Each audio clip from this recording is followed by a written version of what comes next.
What's going on, everybody? Welcome back to Benchwarmer Sports. Hopefully, you guys are having a terrific Saturday. I apologize for this reaction to Game 3 coming out so late. I had some other things I had to take care of, particularly with school and college. So, pardon me for coming out later than I wanted to with this video, but we're doing it now. But before we get into the video, I just wanted to let you guys know. Tomorrow, Sunday, game 4 is at 1 o'clock. I will be doing a live watch along with you guys for that game. We're going to be starting at 12:30 Eastern Standard Time. So if you guys are interested and want to watch the game along with me, hear my thoughts and opinions as the game goes on, you can sync up, my stream to the whatever you guys are watching. We're going to be doing that starting at 12:30 tomorrow.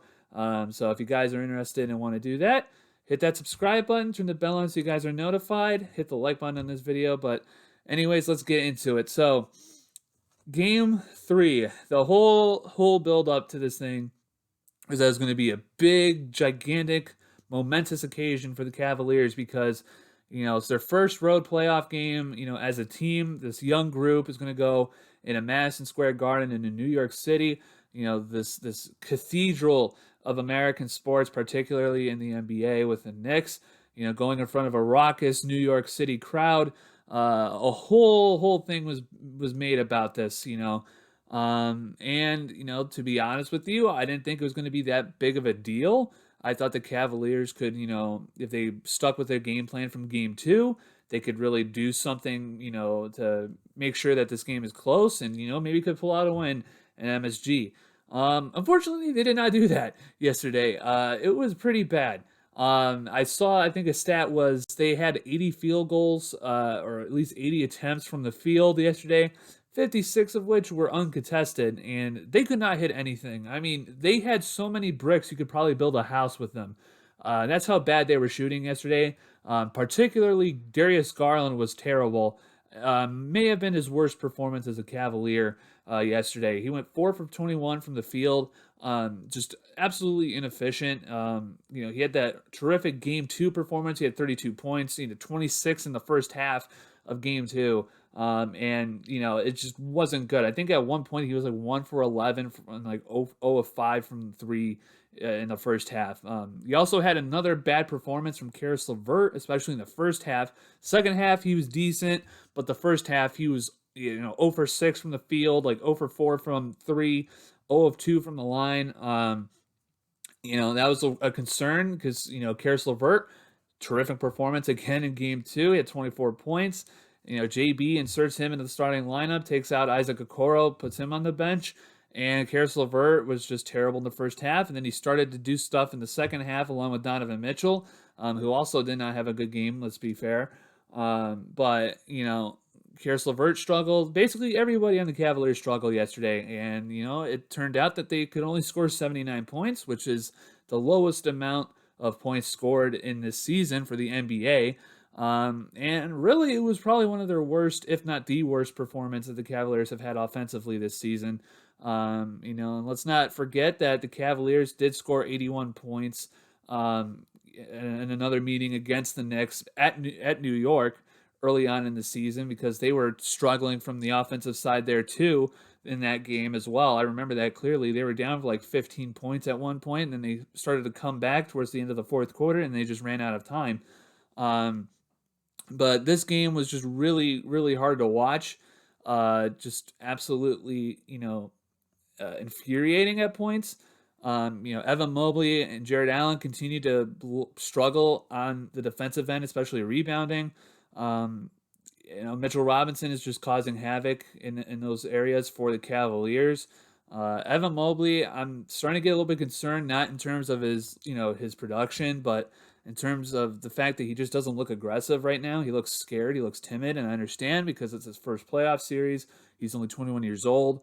But at some point, somebody's got to get in his ear and just say, you know what, you got to be more aggressive. Put your body into Mitchell Robinson and Isaiah Hartenstein.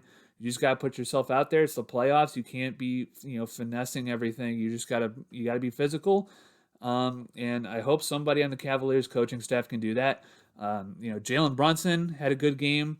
I think he had 24 points, 21 points, somewhere around there. So he continues to have a good series.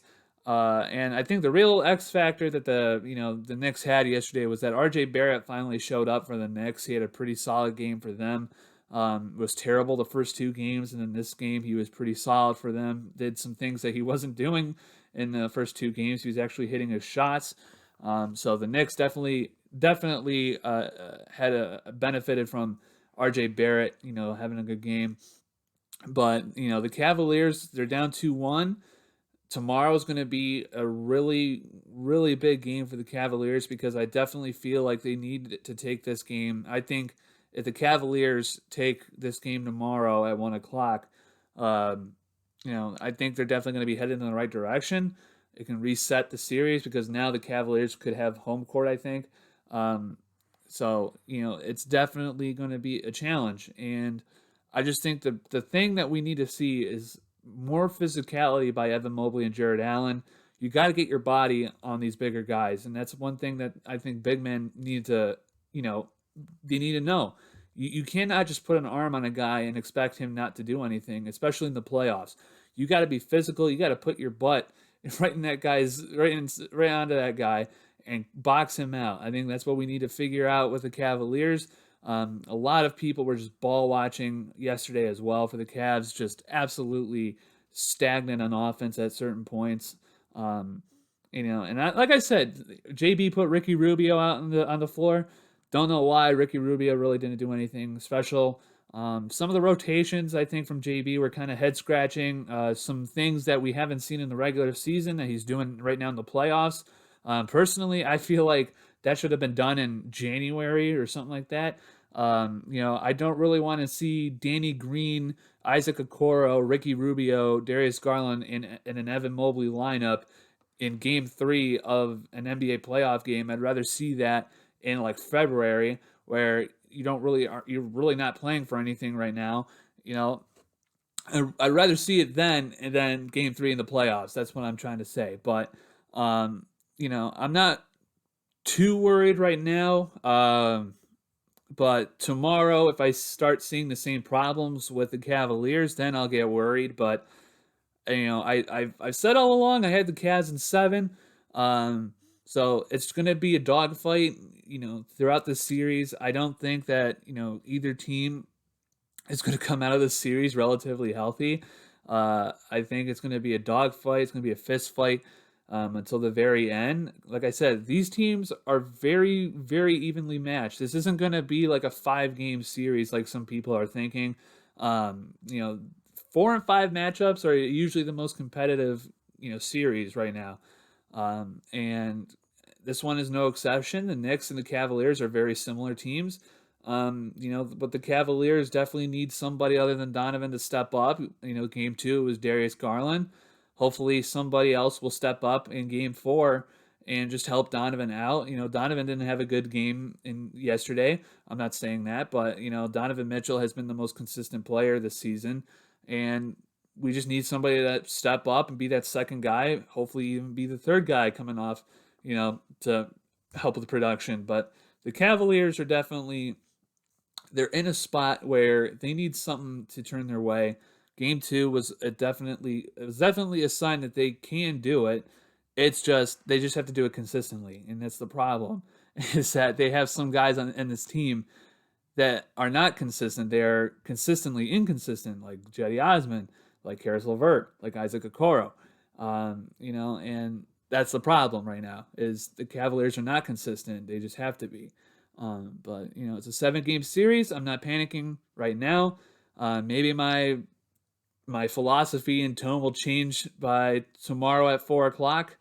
I hope not. I hope I'm more optimistic, but we shall see. But anyways, guys, that's going to do it for me. Thank you guys so much for watching. Once again, if you haven't seen, we're going to be doing a live watch along of Game 4 of the Cavs New York Knicks series tomorrow, starting at 12:30. So make sure you guys are subscribed. Turn the bell on so you guys are notified when I go live. Hit that like button. We're trying to get to 1,000 subs. Slowly but surely, we're at 563 right now. So thank you guys so much for your support. Also, if you feel extra generous right now, there's my Cash App down in the bottom left corner right there. That's the best way you can donate to the channel. It all goes to upgrading the quality of the content here on this channel. So if you guys are feeling extra generous, no need to, but if you guys are feeling extra generous, that's the best way you can donate to the channel is down there with my Cash App at $Benchwarmer Sports, all one word, capital B, capital S. Thank you guys again so much for watching and your support. I'll see you guys tomorrow afternoon for Game 4 of the Cavs and Knicks.